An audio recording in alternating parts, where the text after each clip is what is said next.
des villes où il n'y a que 6 concurrents, il y en a d'autres comme à Paris où ils sont 87. Il y avait effectivement donc beaucoup de monde ce matin pour assister aux préparatifs et au départ des 87 concurrents qui ont choisi Paris pour se lancer dans cette 49e édition donc, du rallye de Monte-Carlo. Très ouvert pour ce qui concerne le nombre des pilotes susceptibles de s'imposer, ils sont une bonne vingtaine, mais parmi les éléments susceptibles de forcer la décision, il faut, je vous le disais il y a un instant, tenir compte des conditions météo et particulièrement de la neige. Et en plus, on sait aussi par expérience que la météo est versatile sur le rallye de Monte-Carlo.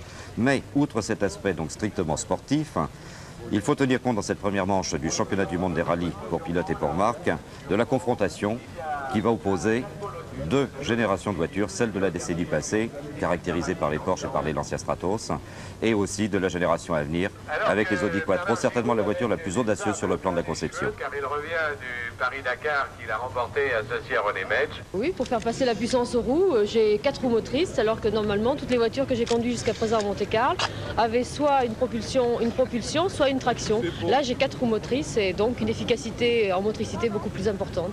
Et pourtant, d'après ce qu'on dit, cette voiture n'est pas aussi idéale ni aussi parfaite. Elle pose aussi des problèmes de conduite, je crois. Oh, mais aucune voiture n'est parfaite de toute façon, en disant qu'il y a beaucoup d'avantages, mais comme tous les avantages, il y a l'inconvénient d'arriver à s'adapter à la voiture et de la conduire.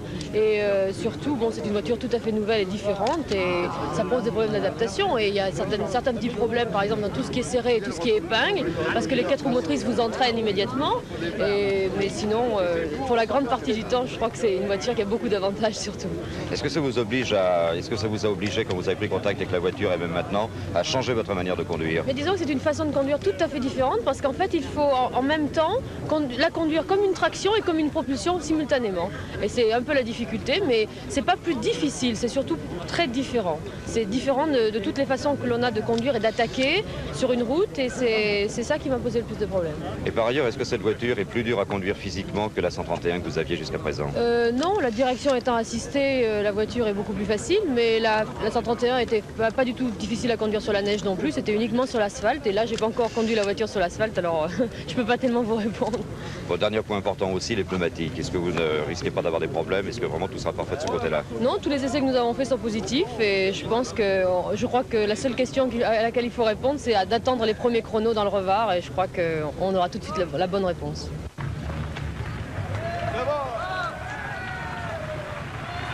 L'autre voiture dont on attend beaucoup, c'est évidemment la R5 Turbo. La petite bombe de la régie fait figure d'épouvantail. Ses résultats précédents incitent volontiers à le croire d'ailleurs, d'autant qu'elle a été, elle aussi, conçue spécialement pour la compétition. Nous avons fait plus de 2000 km sans problème. Enfin, la voiture a l'air de fonctionner correctement. Alors, du côté des problèmes, en tous les cas, je pense qu'on a fait le tour de la question. Ou est-ce que vous appréhendez d'autres choses qui peuvent se produire? En course, à chaque rallye, il peut toujours se produire un truc. À chaque épreuve, c'est nouveau pour la mécanique. Et donc, il peut toujours se produire quelque chose sur n'importe quelle voiture de course. Enfin là, je pense que maintenant, petit à petit, tous les problèmes vont être résolus. Je pense que de toute manière, la saison 81 est encore une saison de mise au point de la voiture, et c'est pour ça que nous allons faire 4 ou 5 rallyes, surtout pour la mise au point. Bon, par ailleurs, c'est la première fois que c'est la première grande compétition en tous les cas qui va se dérouler sur la neige ou sur le verglas pour la R5 Turbo. Alors comment ça se présente? Bien, assez bien. Disons, tous les essais que nous avons faits, les nouveaux Michelin marchent très bien sur la neige. La voiture, le problème du turbo, ça ne paraît pas être un gros problème. Maintenant, il faut reconnaître que, vu l'enneigement qui est actuellement, qui est à peu près complet, il y a presque 100% de neige dans toutes les épreuves chronométrées, passer une puissance de 250 chevaux sur la neige, c'est difficile, mais ça, c'est difficile, je crois, pour toutes les voitures. Alors, est-ce que la puissance va être un handicap? Est-ce que vous préfériez un terrain qui soit un peu moins enneigé et un peu plus verglacé, par exemple? Oui, effectivement, j'aurais préféré un terrain un peu plus mixte. La voiture, nous savons qu'elle est très très bonne dans des conditions de terrain sec ou même de mouillé.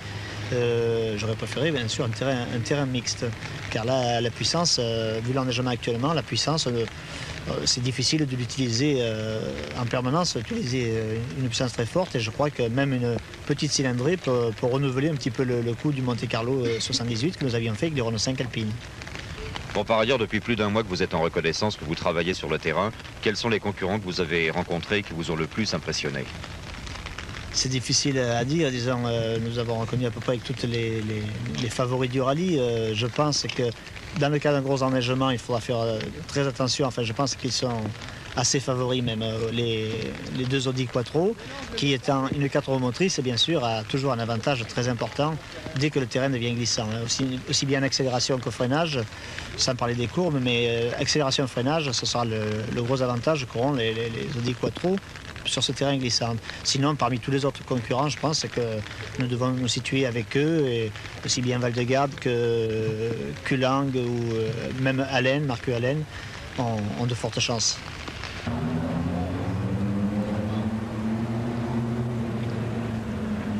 À l'opposé donc des deux précédentes, la Lancia Stratos, qui cette année met un terme à 10 ans de bons et loyaux services, couronné notamment par 4 victoires au Monte-Carlo, 3 avec Sandro Munari et 1 avec Bernard Darniche et Alain Mahé en 1979.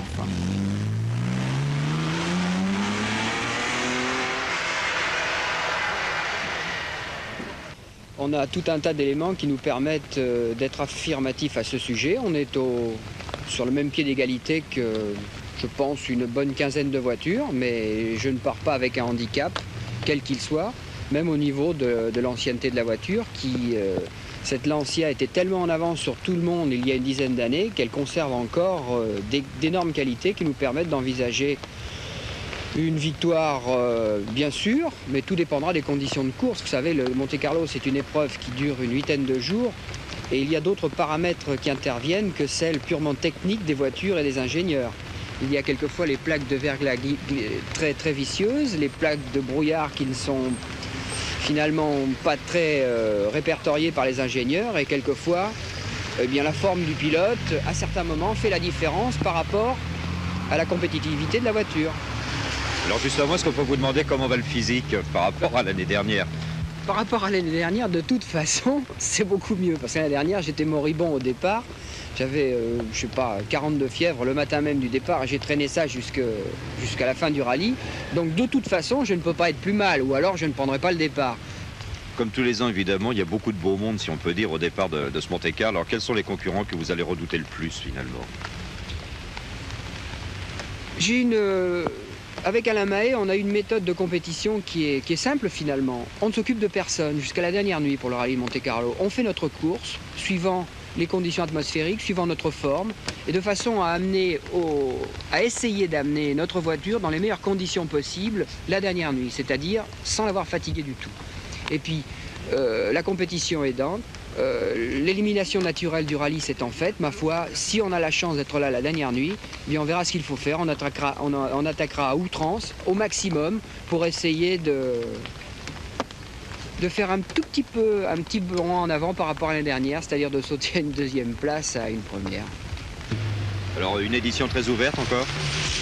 C'est toujours ouvert le rallye Monte-Carlo, parce que il y a aussi le phénomène du choix des pneumatiques qui intervient, parce qu'on a un éventail énorme de pneus à choisir au départ d'une épreuve spéciale.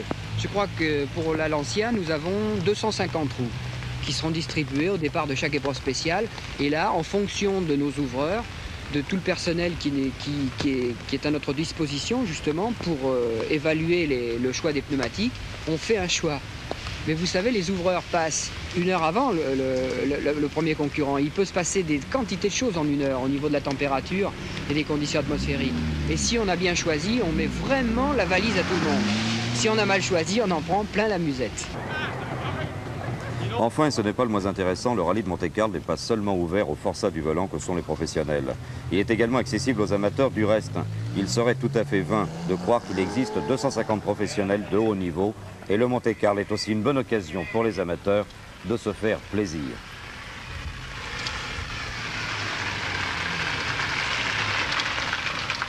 Je suis ingénieur dans le civil et j'ai une passion qui est le sport automobile que je pratique. Je fais des grandes épreuves dans la saison, j'en fais peu mais des belles. Je me fais plaisir, disons. Vous pratiquez depuis combien de temps? J'ai commencé en 72, j'étais navigateur et puis le jour où j'ai commencé à gagner ma vie correctement, j'ai pu me permettre de commencer à courir. Bon, par ailleurs, comment serez-vous organisé sur le plan assistance et sur le plan pneumatique quand on sait l'importance qu'ils ont pour effectuer cette épreuve? Alors sur le plan assistance, j'ai 2 voitures, ce sont des amis qui me suivent Sur le plan pneumatique, pour vous donner une comparaison, un pilote professionnel va partir avec 500 ou 600 roues. Moi, je pars avec, ou même plus. Moi, j'ai 30 roues. J'ai 30 roues pour faire le tour. Et les reconnaissances, vous avez reconnu la totalité du parcours ou bien simplement des points qui vous paraissaient plus importants? Alors, comme j'avais déjà fait Monte-Carlo l'année dernière, j'avais toutes les notes. Donc, je suis passé une fois partout. Disons que j'ai fait des petites reconnaissances. On a pris des jours pendant les fêtes et on a fait ça gentiment. Alors, quelles seront vos ambitions à vous et à Monsieur Le Vivier, qui est votre coéquipier, dans cette 49e édition du rallye de Monte-Carlo? Bah, écoutez, nos ambitions, c'est de finir, c'est de participer au final. Et cette année, j'aimerais bien rentrer dans les 50 premiers du classement général, c'est-à-dire se situer dans les bons amateurs. Compte tenu des conditions de route que vous avez pu rencontrer pendant vos reconnaissances et par rapport à la concurrence, vous pensez que c'est facile à réaliser ou bien que vous serez obligé d'aller au charbon, comme on dit? Non, je crois qu'il va falloir se bagarrer, se cracher dans les mains, comme on dit. Mais bon, je place la barre un peu haut, mais on verra bien.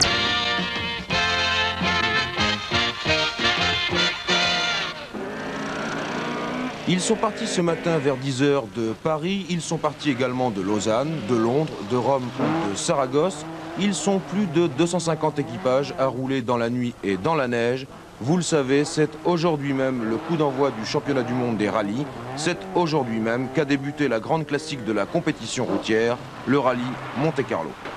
Un parcours de concentration de 1200 km environ, 3 parcours de classement qui comportent 32 épreuves spéciales dans le sud-est de la France, les Alpes et le Massif central. En tout, près de 5000 km, dont 750 de secteurs chronométrés. Telles sont les grandes lignes de ce 49e rallye Monte-Carlo, dont l'arrivée sera jugée vendredi prochain à 9 h du matin. Des voitures qui peuvent gagner, il y en a une bonne vingtaine et 2 d'entre elles présentent un intérêt tout particulier. Elles font partie de la nouvelle génération des voitures de rallye. Je veux parler de la Renault 5 Turbo,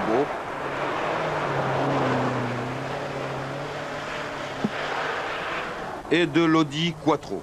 Nouveau concept, nouvelles performances, nouvelles méthodes, elles seront l'une et l'autre les plus attendues, les plus remarquées. À la découverte de la Renault 5 Turbo, José Rosinski. C'est dans le Vercors que l'équipe Renault avait établi son camp d'entraînement.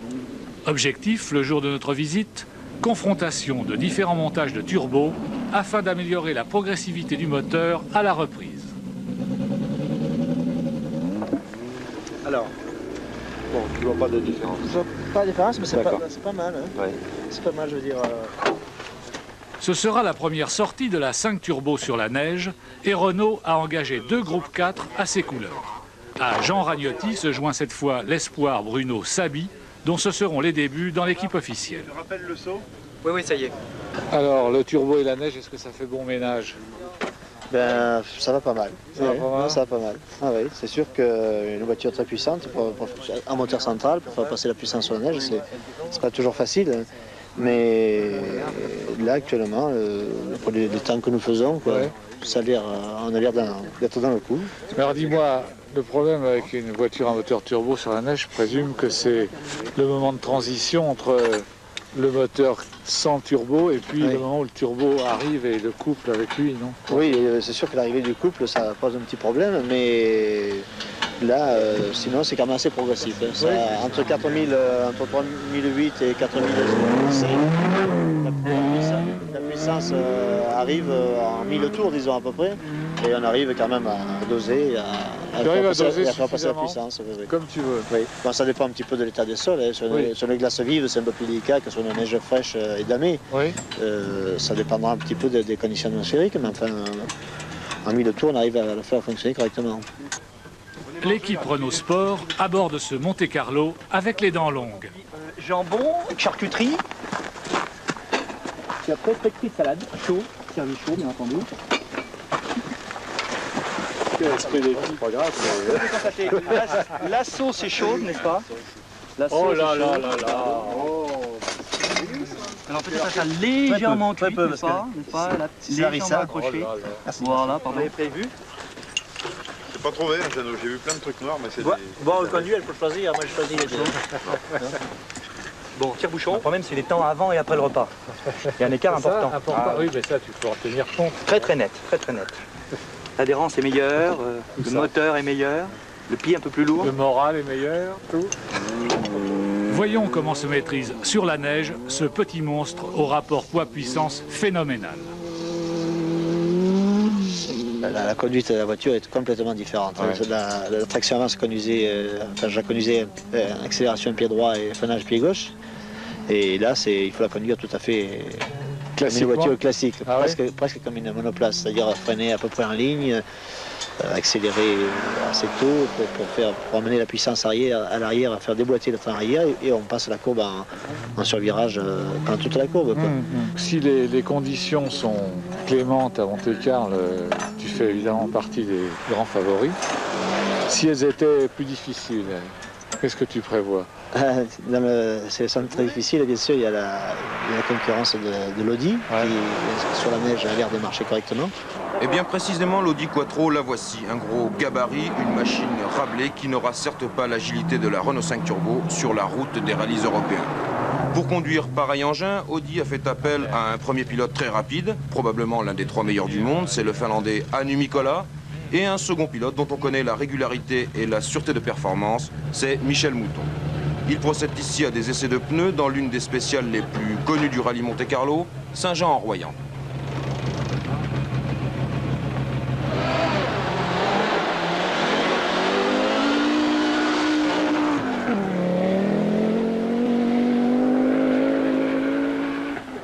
Si à l'évidence l'Audi Quattro est d'une assez jolie taille, elle présente en revanche plusieurs caractéristiques propres à pallier ce défaut.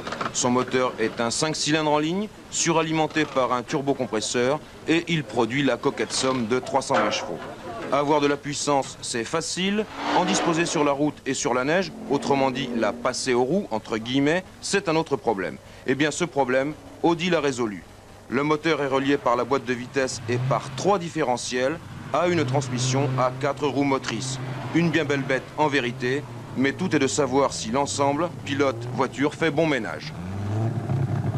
Michel Mouton, le secret de l'Audi Quattro, c'est une transmission à 4 roues motrices. Alors ceci présente des avantages, bien entendu, mais aussi des inconvénients. Alors les avantages? Oui, eh bien, les avantages, c'est évidemment une très grande motricité sur la neige, puisque les 4 roues adhérant parfaitement au sol, la voiture est beaucoup plus rapide, ne patine pratiquement jamais, donc la voiture va plus vite. Cela dit, il faut la conduire aussi différemment, plus en trajectoire qu'une autre voiture. On freine beaucoup plus tôt pour pouvoir réaccélérer plus tôt et utiliser toute la motricité en courbe. Différemment d'une propulsion où on provoque pratiquement le dérapage et on le contrôle dans la courbe. Une fois que la voiture a fini de glisser, on réaccélère. Audi Quattro, Renault 5 Turbo, elles auront la partie belle, rien n'est moins sûr. À Monte-Carlo, il faut savoir allier performance et expérience. Et pour l'expérience, on peut s'adresser au Fiat 131 Abarth. Elles sont championnes du monde, leur chef de file, un Finlandais, Markku Alén. Chez Ford, une référence également, un Suédois, Valdegarde, un Finlandais, Vatanen. Chez Opel, tout est au point. Est-il besoin de rappeler que l'Ascona 400 a mené avec le Suédois Kulang la plus grande partie du rallye RAC en Angleterre. Voyons maintenant du côté des anciennes vedettes de la route, la Porsche 911 par exemple. Elle représente encore le meilleur compromis compétition-client. C'est pourquoi elle continue de faire les beaux jours de quelques écuries privées, celles des frères Almeras notamment. En 78, ils avaient permis à Jean-Pierre Nicolas de gagner le rallye Monte-Carlo. En 80, avec Jean-Luc Terrier, ils ont emporté le Tour de Corse.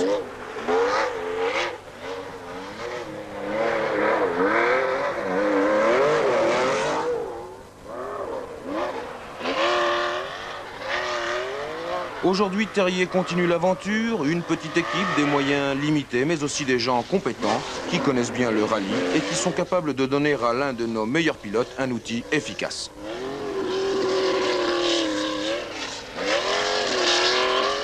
Après la victoire au Tour de Corse, après vos reconnaissances là, est-ce qu'on peut dégager les qualités et les défauts d'une Porsche? Bien pour l'instant, oui. Enfin, disons que le problème que nous avons dans la neige, c'est un problème de freinage, car la Porsche a une petite prépondérance de frein sur l'avant. Mais enfin, les frères Almeras sont en train de travailler sérieusement sur la voiture et je pense que pour la course, ce sera résolu. C'est le gros problème de la voiture, mais pour le reste, elle a de la motricité, elle est très saine à conduire. Alors je pense que pour tout ce qui est à côté, ça ne devrait poser aucun problème. Quelques problèmes d'encombrement quand même, c'est une grosse voiture? Non, pense pas, c'est pas vraiment une grosse voiture. Un petit peu avec les ailes arrière, parce que pour monter les racing, nous sommes obligés de mettre des gros élargisseurs. C'est un peu le seul problème, mais sinon, non, ça se manie très bien. Il n'y a pas de problème. Et puis celle qui fut l'une des grandes étoiles de la compétition routière, l'éternelle Lancia Stratos de Bernard Darniche. Face à ces nouvelles voitures, la Stratos, qui a tout de même 8 ans, a-t-elle encore des chances? Sa qualité principale, elle l'a déjà démontré, c'est la fiabilité. On sait qu'a priori, on a beaucoup moins de chances d'avoir des problèmes que toutes les autres marques. Et ma foi, on compte là-dessus pour être compétitif encore cette année. Et puis en fait, le nouveau règlement au niveau de la réglementation des clous sur les pneumatiques, qui a été réduite à 2 mm, ne nous désavantage pas dans le sens où la voiture est pourvue d'une très bonne motricité, le moteur étant en appui sur les roues arrière, et je ne vois pas ça comme un handicap. Il y a des voitures qui sont beaucoup plus handicapées que la nôtre. Et il a raison, Darniche, le palmarès de la Stratos est là pour prouver toutes ses qualités. C'est elle qui détient, de ces dernières années, le record des victoires à Monte-Carlo.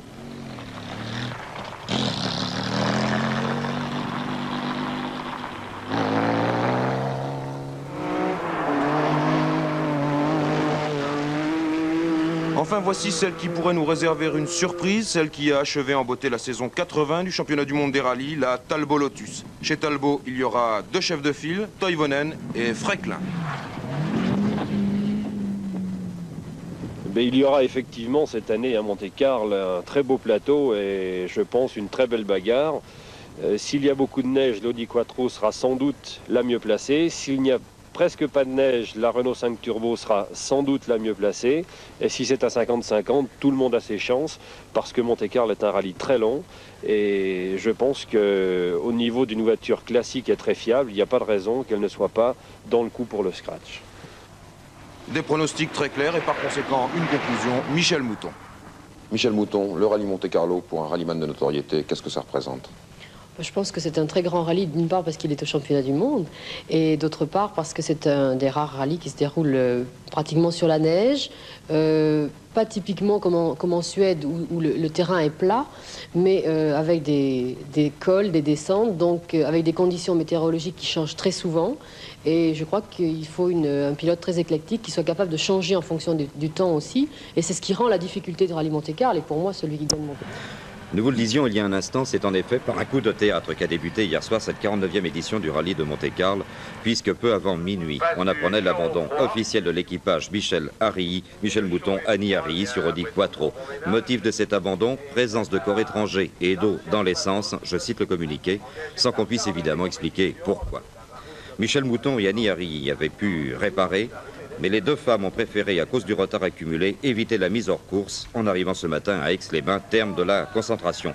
Dommage évidemment pour la championne d'Europe qui était particulièrement confiante au moment du départ. Aucune voiture n'est parfaite de toute façon, en disant qu'il y a beaucoup d'avantages, mais comme tous les avantages, il y a l'inconvénient d'arriver à s'adapter à la voiture et de la conduire.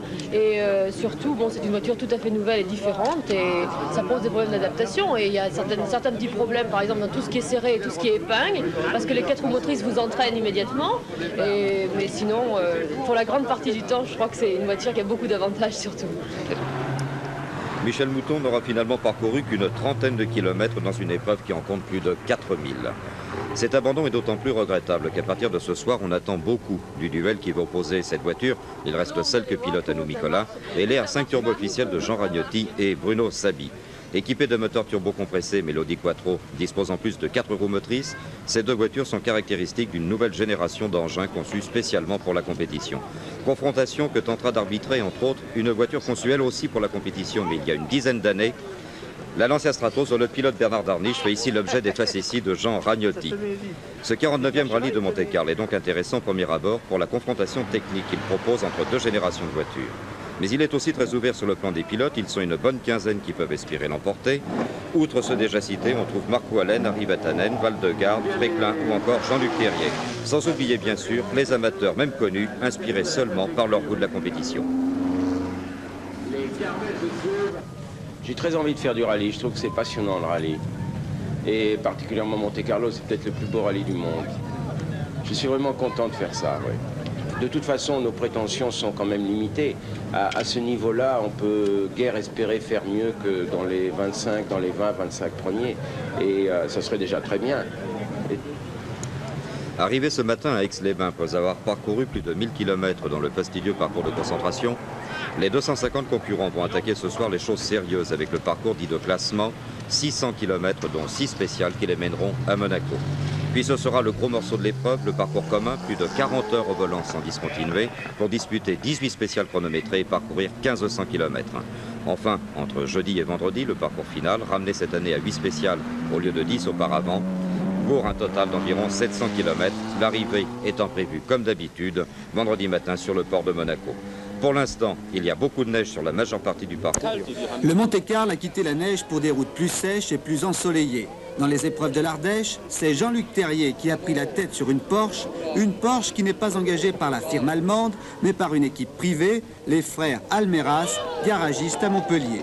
Sur cette même voiture, Terrier avait remporté le dernier Tour de Corse. À 3 minutes du leader, Jean Ragnotti occupe la 2e place, 3e Fréclin sur Talbot. L'événement du parcours commun, c'est bien sûr l'accident du leader, le Finlandais Hannu Mikkola.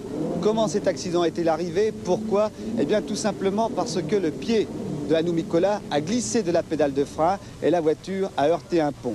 Vous pouvez le constater, c'est surtout le train avant qui a été endommagé. La voiture a été réparée, mais Hannu Mikkola a perdu une vingtaine de minutes, cela après avoir largement dominé l'épreuve. Dans un rallye, que ce soit Paris-Dakar ou le rallye de Monte-Carlo, c'est avant tout un résultat d'équipe. Et le rôle de l'assistance est déterminant. Elle est placée généralement avant un secteur chronométré ou bien après. Gérard Larousse, quel est alors le rôle de l'assistance, c'est-à-dire à la fois du team manager que vous êtes, mais aussi des mécaniciens dans un rallye de Monte-Carlo? Dans un rallye de Monte-Carlo, en principe, on espère toujours que les voitures n'auront pas trop de problèmes, mais le rôle de l'assistant, donc son rôle principal, c'est d'amener les pneus à la disposition du pilote avant le départ de chaque spéciale. Et c'est un rôle évidemment très important, car le choix des pneus est primordial dans un rallye comme Monte-Carlo.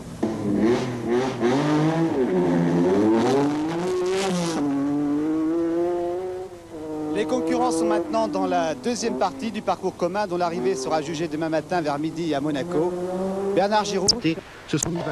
Surprenante bagarre en effet entre la Porsche 911S, qui est presque la voiture d'hier, et la nouvelle génération de voitures de rallye, R5 Turbo et Audi Quattro. Jean-Luc Terrier a su utiliser à la fois le terrain et la puissance de sa voiture pour imposer en tête sa 911S qui ce soir possède 3 minutes 13 d'avance sur la R5 Turbo de Ragnotti et 4 minutes 39 sur Fréclin et sa Talbot Lotus. Dans le camp Renault, la nuit et la journée de repos de demain seront consacrées à savoir ce qui ne va pas. Ce soir, Gérald Larousse a confié que la R5 aura bien du mal à combler son retard. La météo influera... Qui ne le sont pas moins, Bernard Giraud.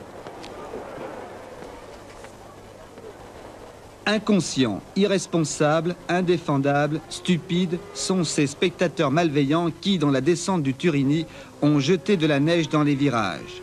Leader avant le parcours final, Jean-Luc Terrier avait à la fois l'honneur et le handicap d'ouvrir la route. Surpris par ce piège tendu par des amateurs de sensations, Terrier a effectué une sortie de route dès la première épreuve spéciale. Terrier éliminé, la dernière nuit a donc opposé la Renault 5 Turbo de Jean Ragnotti à la Talbot Lotus de Guy Fréclin. La Talbot est une groupe 2, elle est donc moins puissante, pourtant Fréclin a sérieusement inquiété Ragnotti. Bernard Darniche, retrouvé, a multiplié les meilleurs temps, mais son retard accumulé lors du parcours commun était trop important pour menacer les premiers. Darniche termine 6e. Ragnotti-Andrier remporte le rallye de Monte-Carlo, 2e Fréclin Todd à 2 minutes 50, 3e l'Allemand Klein sur Opel. Avec la première victoire de la Renault 5 Turbo, c'est l'avènement d'une nouvelle technologie. Le sport automobile sur route est désormais en pleine mutation. Vous étiez chauffeur de camion, chauffeur de poids lourd, vous êtes cascadeur, alors finalement conduire une R5 Turbo, une petite voiture comme cela, c'est très facile pour vous?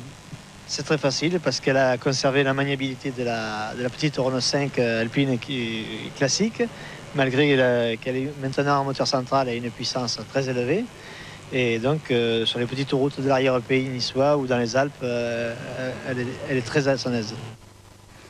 4 nouveautés sur les pistes.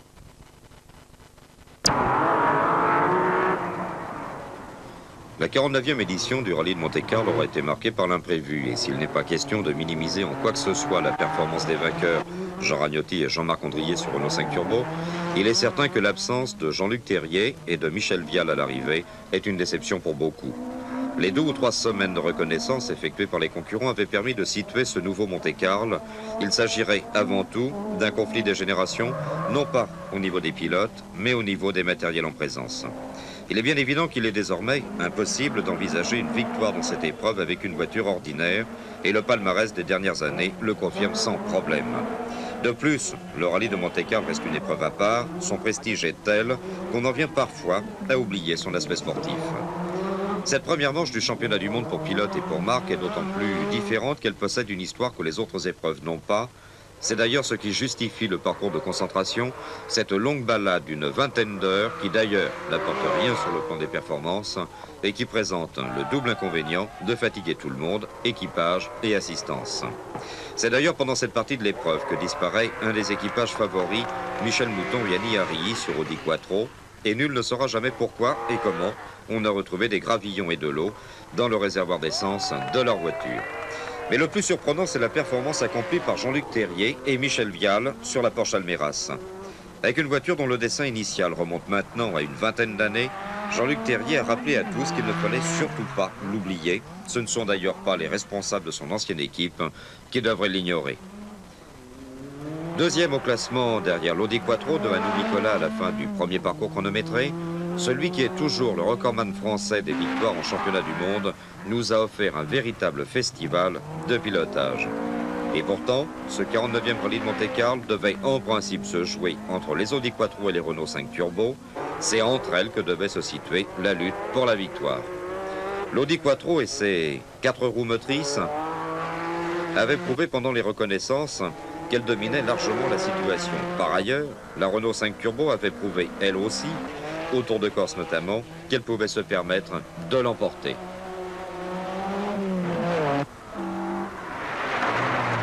Mais des conditions d'enneigement très différentes par rapport aux reconnaissances et une sortie de route dont Nicolas soulignait sportivement qu'il était responsable ont empêché la Quattro de réaliser la performance qu'on attendait d'elle.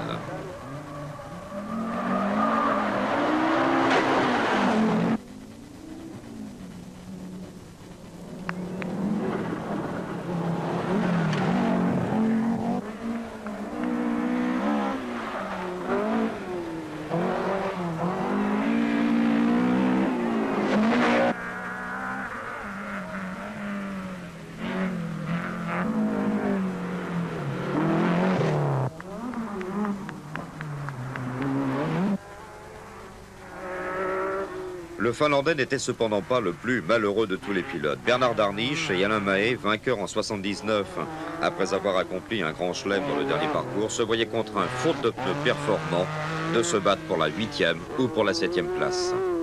Si on avait espéré subir, disons, entre guillemets, une telle différence, c'était même pas la peine de venir participer au rallye de Monte-Carlo. Mais disons que le phénomène qui s'est produit, c'est un phénomène accidentel. On a bien sûr remué ciel et terre pour savoir ce qui arrivait à nos malheureux pneus. Et aux dernières nouvelles, ce serait une mauvaise température de vulcanisation qui serait à la base de tous nos déboires. Les pneus fondent comme neige au soleil sur l'asphalte et n'ont aucune efficacité sur la neige. C'est-à-dire qu'on est en perdition partout et c'est dramatique parce qu'on ne peut pas se défendre. Quant à Jean-Luc Terrier, il était peut-être le plus étonné de sa première place au terme du parcours commun, la deuxième des 3 épreuves chronométrées.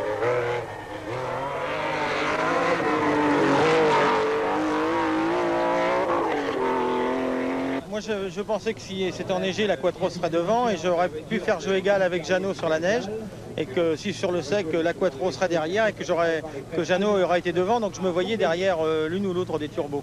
Mais bon, ben ça a tourné autrement. Vous savez, la course c'est la course et rien n'est fait encore. Hein. C'est pas parce que il y a 3 minutes entre Jeannot et moi et qu'il n'y a plus que la dernière nuit à passer. Je peux très bien dans la première spéciale me mettre sur le toit ou bien avoir un problème mécanique comme Jeannot peut les avoir aussi. Ça c'est l'avantage de la compétition, rien n'est fait avant la ligne. Hein. Troisième animateur et non des moindres, Jean Ragnotti bien sûr, à la fois inquiet et fatigué et pour lequel les chances de victoire ne sont pas encore évidentes.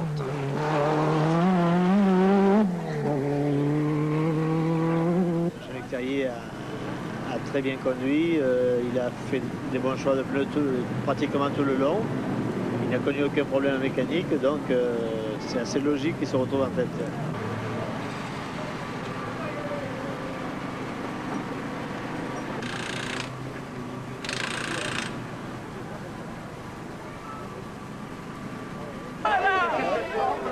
C'est ici, quelques kilomètres plus bas, que Jean-Luc Terrier et Michel Vial ont perdu le rallye, par la faute de quelques énergumènes inconscients qui ont répandu plusieurs kilos de neige sur la route.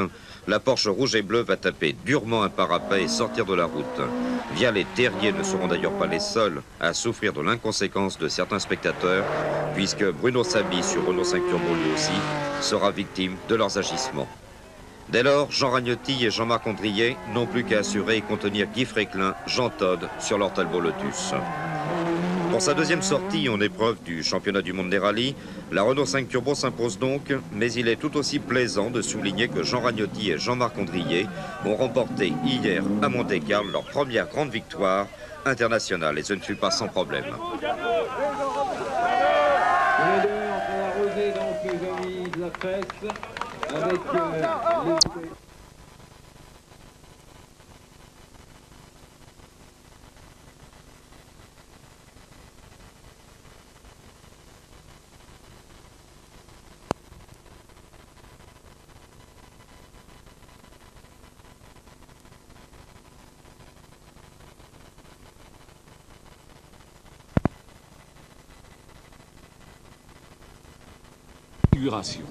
Plus de 260 équipages engagés, dont toutes les vedettes ou presque. Et l'on s'attendait à du grand spectacle avec les débuts sur la scène internationale d'un nouveau ténor, l'Audi Quattro, dans le rôle de Matamor. Hélas, dès le lever de rideau, le premier coup de théâtre allait être fatal à la malchanceuse Michèle Mouton, qui pilotait l'une des deux révolutionnaires voitures allemandes à 4 roues motrices.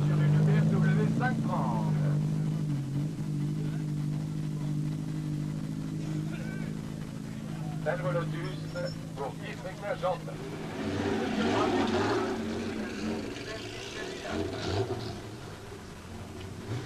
La voiture numéro 15, station Marc-Andrier. Alors que les acteurs se concentraient, l'Audi Quattro de la championne, victime d'un vulgaire incident de plomberie, était retiré de l'affiche avant même d'avoir pu lancer ses premières répliques.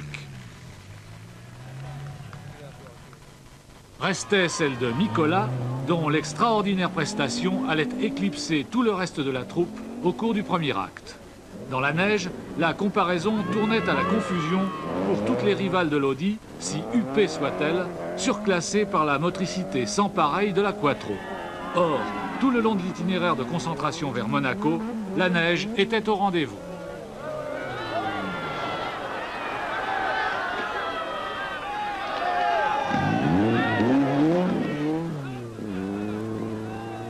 Nicolas émergeait invaincu de la première nuit de compétition.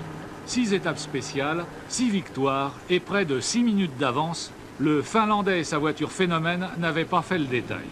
Ils avaient tout bonnement surclassé tous leurs opposants.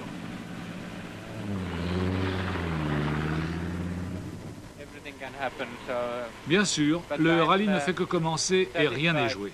Mais je suis d'ores et déjà très heureux d'avoir cueilli le premier fruit de 18 mois de labeur intensif. La mise au point de l'Audi Quattro est en bonne voie. Dans la neige, la Renault 5 Turbo avait fait jeu égal avec les meilleures voitures conventionnelles. Mais Ragnotti, pas plus que les autres, n'avait pu menacer Nicolas. Est-ce que le moral en a pris un coup ? Non, parce que nous-mêmes, nous étions un petit peu inquiets de savoir ce qu'on allait donner la voiture sur la neige par rapport même aux autres concurrents. Et bon, là, on a eu un tout petit pépin qui nous a fait rétrograder. Je me suis mis à jaunir de neige. On est 3e actuellement, mais je pense que sur les premiers chronos au départ de ce soir, on devrait reprendre la 2e place. Si Ragnotti s'avouait tendu, Terrier, qui avait conduit avec verve la Porsche de l'écurie Almeras, se disait fataliste. À nous, il est tombé dans les conditions idéales, super glissante, et puis cette année avec le problème des clous, il a vraiment tout pour lui. Donc c'est normal. Moi je trouve que c'est normal. Comment voyez-vous la suite? Pareil. Alors ce ne sera pas une valise, ce sera une grande dalle cabine. Oui. Non mais c'est sûr que c'est un problème. C'est l'évolution d'automobile. Voilà. Acte 2, le parcours commun, morceau de bravoure du rallye. 2 nuits consécutives sur la route, ponctuées par 1600 km de course, répartis en 22 étapes. Cette fois, les données changent, car les concurrents vont aussi s'affronter sur des routes sèches. Et les battus de la veille espèrent bien, sur ce terrain, voler la vedette à l'insolente Quattro.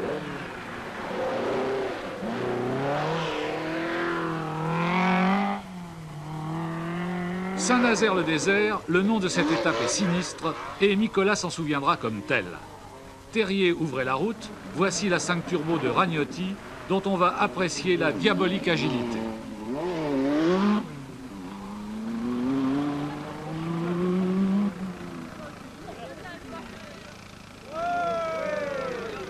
Autour de Fréclin maintenant, dont on admire le style.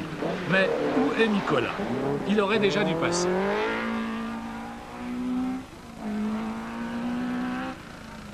Ce n'est pas encore l'Audi du leader, c'est la Lancia de Darniche, trahi par un lot de pneus défectueux, comme les champions scandinaves Allen et Vatanen, et condamné à la figuration. Nouveau coup de théâtre, l'Audi, sévèrement endommagé, est immobilisé à son assistance. Nicolas est sorti. Il freine avec le pied gauche et au moment où il a voulu débrayer, donc passer du pied gauche sur l'embrayage et freiner avec le pied droit, le pied est passé à travers entre la pédale d'accélérateur et la pédale de frein avec le bout de sa chaussure. Et il a tapé dans un mur. Ils ont changé tout le train, le demi-train avant en suspension. L'Audi repartira, mais très attardée. Après avoir fait sensation, elle s'efface du devant de la scène. Et c'est le robuste équipage Terrier-Vial qui va s'y installer, ou plus exactement s'y attabler. Jean-Luc et son coéquipier n'ont en effet rien perdu de leur légendaire appétit, ni pour les petits plats, ni pour les grandes victoires. Almiras nous a mis la radio dans la voiture. Nous avons allumé notre brave poste de radio et nous avons attendu avec anxiété les informations. Et c'est là qu'on a appris que nous était sorti, disons, de la spéciale, mais avait pris des minutes. Et vous, pas de problème à signaler? Non, absolument pas. Non, nous, ça roule bien. Comme tout le monde, on fait quelques têtes à queue parce que c'est obligatoire. C'est très piégeux. J'ai jamais rarement vu un Monte-Carlo comme ça. Pourtant, j'en ai quand même fait 10 et franchement, le problème c'est que c'est la limitation du cloutage. Hein. C'est un problème de réglementation. Vu les petits clous et tout, disons, on se retrouve là avec le pneu de Monsieur Tout-le-Monde. Et croyez-moi que quand on est à 140, 150, pour arrêter la voiture, ce n'est pas toujours évident. Ce ne sont pas Ragnotti et Andrier qui diront le contraire. Au cours de la nuit, ils se sont fait, comme on dit dans le jargon des pilotes, une grosse chaleur. C'était l'arrivée d'une spéciale, dont toute la fin était pratiquement à fond. C'est-à-dire qu'on devait prendre 180 à peu près, je pense qu'on a passé la nuit. Et après l'arrivée, c'est-à-dire après le panneau arrivé lancé, il y avait 80 mètres et un gauche dur très glacé. On est rentré là-dedans très vite. Ouais. Et la voiture est partie en travers. On s'attendait soit à tourner, soit à partir dans un champ à droite ou à gauche. Ouais. Et en fait, l'arrière a accroché le mur de neige de droite. Et la voiture a basculé sur le côté et elle a continué à glisser sur ma porte. Alors elle est restée sur le côté? Elle est restée sur le côté. Alors là, je dois dire que c'est là où j'ai eu surtout le plus peur. Ouais. J'avais très peur qu'un autre concurrent arrive et nous percute. Vous êtes resté combien de temps comme ça? Resté 30 secondes. Le temps qu'une dizaine de spectateurs arrivent pour nous mettre sur les roues. Débarrassé de la souveraine Quattro, Ragnotti s'élance à la poursuite de Terrier. Fréclin, malgré quelques problèmes, garde le contact. Comment ça va? Bah bien. Bien. À part le petit problème du Moulinon où on perd une minute. Qu'est-ce qui s'est passé? Eh bien, on n'avait pas de pneus slick au départ du Moulinon, on avait que des TV et on se prend 1 minute 13. Le bon choix des pneus, c'est un facteur capital dans ce rallye en raison de la variété des terrains. Ainsi, dans l'étape de Burzet, Terrier, bien équipé, va faire le trou et s'imposer.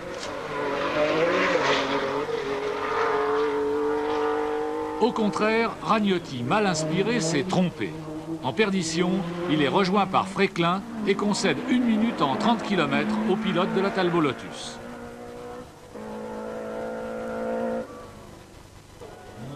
À distance du trio de tête, belle course de Klein, dont l'Opel rivalise avec la Renault 5 Turbo de Samy.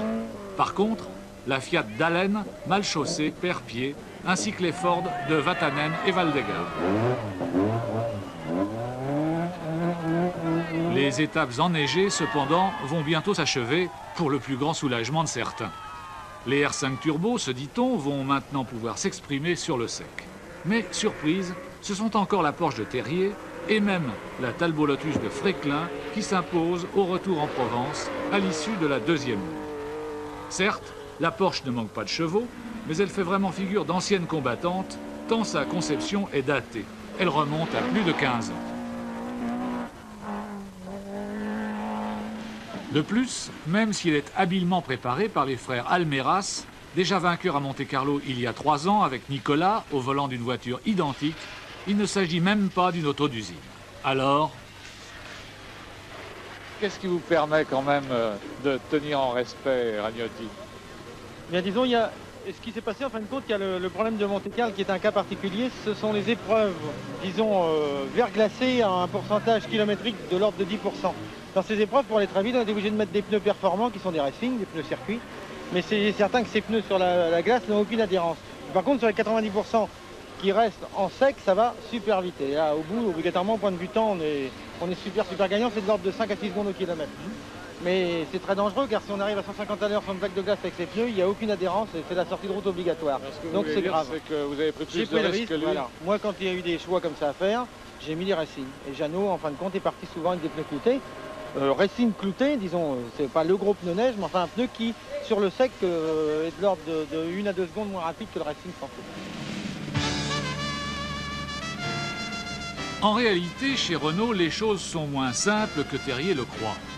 Depuis la première nuit, la 5 Turbo est handicapée. Elle a perdu des chevaux à la suite d'un choc qui a endommagé le circuit de suralimentation. Sa boîte de vitesse a souffert en raison d'une tringlerie de commande défectueuse. De plus, sur route sèche, sa tenue de route n'est plus conforme à ce qu'elle était à ses débuts. La veille du retour à Monaco, une boîte neuve a été montée. Et dans la demi-heure d'assistance qui est maintenant accordée aux concurrents, les mécaniciens de Renault Sport vont changer le turbo et les suspensions.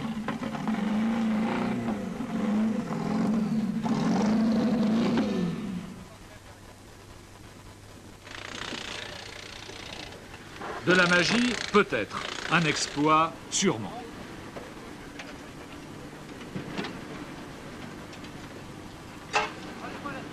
Le moral avant la dernière épreuve quand même, c'est revenu?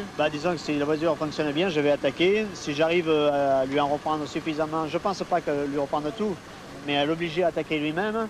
Et il se peut qu'il y en ait un de nous deux qui fasse ou une faute, ou alors même, disons, personne n'est à l'abri d'une crevaison ou d'un tête à queue, d'une touchette. Ce sera l'attaque à outrance alors? Je pense que ça va être obligatoirement l'attaque à outrance. Mais dans ce rallye, il n'y a pas que des équipes puissantes, des professionnels de la course qui déploient des moyens colossaux, tant humains que techniques, pour tenter de s'imposer. Il y a aussi les amateurs. Leur objectif, se classer parmi les 100 premiers pour avoir le droit de participer au parcours final. Et le 100e, justement, c'est lui. J'ai 21 ans. Vous vous appelez? Antoine Colette. Antoine Colette. Donc c'est mon deuxième Monte-Carlo. Oui. L'année dernière, on a fini 104e. Donc cette année, le but de l'opération, c'était d'être dans le final. Et ça y est, c'est réussi. Mais de justesse, vous avez alors un peu plus de 2h20 de retard sur les premiers. Oui. Et comment ça s'est passé pendant ce parcours? Le classement s'est passé relativement mal. Bon, parce que l'auto est inconduisible, absolument inconduisible dans les rails de glace. On est beaucoup trop dur en amortisseur derrière. Bon, c'est une auto qui est vieille, que je peux mettre à la casse en arrivant. Alors vous l'avez acheté quand? Cette auto, je l'ai achetée il y a 2 ans. Il y a 2 ans, je l'ai achetée d'occasion. Donc on a à peu près tout refait dessus. Mais enfin, c'est une caisse qui est de 1976. Donc il y a pas mal de problèmes. La coque se découpe. On a eu pas mal de problèmes. On a changé beaucoup de choses sur la voiture. Et j'ai percé le carter dans une spéciale, là, dans la dernière spéciale. Et on essaye de colmater un petit peu tout ça au Saint-Ofer, enfin, pour que l'auto aille au bout. Vous aviez combien de pneus au départ? On avait 3 trains de clous et un train de TB15, c'est-à-dire des pneus mixtes. Ça représente un budget à peu près de l'ordre de quoi, une participation à Monte-Carlo pour vous? Pour un amateur comme ça, avec les reconnaissances, il faut compter entre 25 000 et 30 000 francs, mais enfin, pour un amateur, c'est impossible, quoi. À la limite, l'auto, je ne peux pas la revendre en arrivant parce qu'elle ne vaut plus rien, mais sinon, je serais obligé de la vendre. L'année dernière, j'ai fait Monte-Carlo, j'ai pu faire aucun rallye après, faute de sponsors, je n'ai pas trouvé d'argent. Qu'est-ce que vous faites dans le civil? Je suis disquaire dans une boîte de nuit et j'essaye à Montceau-les-Mines, en Saône-et-Loire. Et j'essaye de travailler un petit peu à mi-temps la journée parce que ça coûte vraiment très cher. Alors tous vos sous, c'est dans les rallyes que ça passe? Les miens, ceux du copilote, ceux des amis et plus et les sous de la banque, oui. Antoine Colette et Claude Beck, leur rêve, c'était de terminer Monte-Carlo, le plus illustre rallye du monde. Ils réussiront à amener leur vieille Opel Kadett à la 74e place. Bravo! Dans le décor d'opérette de la place du Casino de Monaco, le dernier acte va commencer. Le premier avait été placé sous le signe de l'Audi Quattro, le second sous l'égide de Terrier et sa Porsche. Que réserve le troisième? Quelle sera l'issue du duel Terrier-Ragnotti que Fréquelin espère sûrement arbitrer, même s'il s'en défend?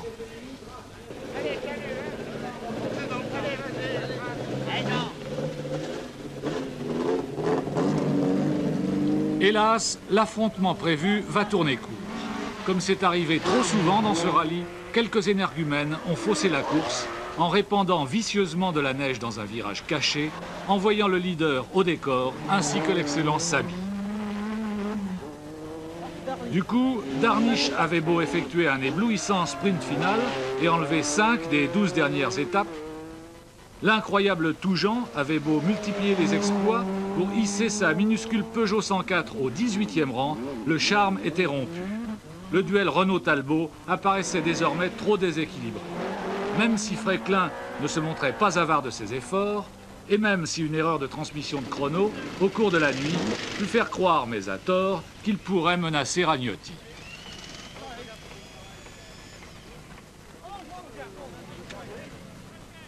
Au départ du parcours complémentaire, je pensais assurer, effectivement. Et puis, dans l'épreuve spéciale de la colle, je me suis rendu compte que Jeannot avait molli. J'ai vu ses feux rouges, ce qui m'a donné l'intention d'attaquer.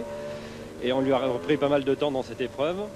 On vient de lui reprendre encore 29 secondes dans la dernière, là, et on est maintenant à 54 secondes. Il reste encore 3 épreuves. Je pense qu'il est permis d'espérer reprendre ces quelques secondes uniquement si Jeannot éventuellement avait un petit problème. À la régulière, ça me paraît très difficile sur 3 épreuves spéciales. Non, la victoire de Ragnotti-Andrier et de la Renault 5 Turbo ne pouvait plus faire de doute. En fait, seuls les Audi Quattro, en raison de leur avantage technique dans la neige, ou la Porsche d'un Terrier inspiré, pouvaient la leur contester. À partir du moment où celle-ci n'était plus en course, le petit monstre de la régie pouvait s'en aller sereinement cueillir ses premiers lauriers internationaux. Nul doute que ce ne seront pas les derniers, même si le succès fut plus long. Une journée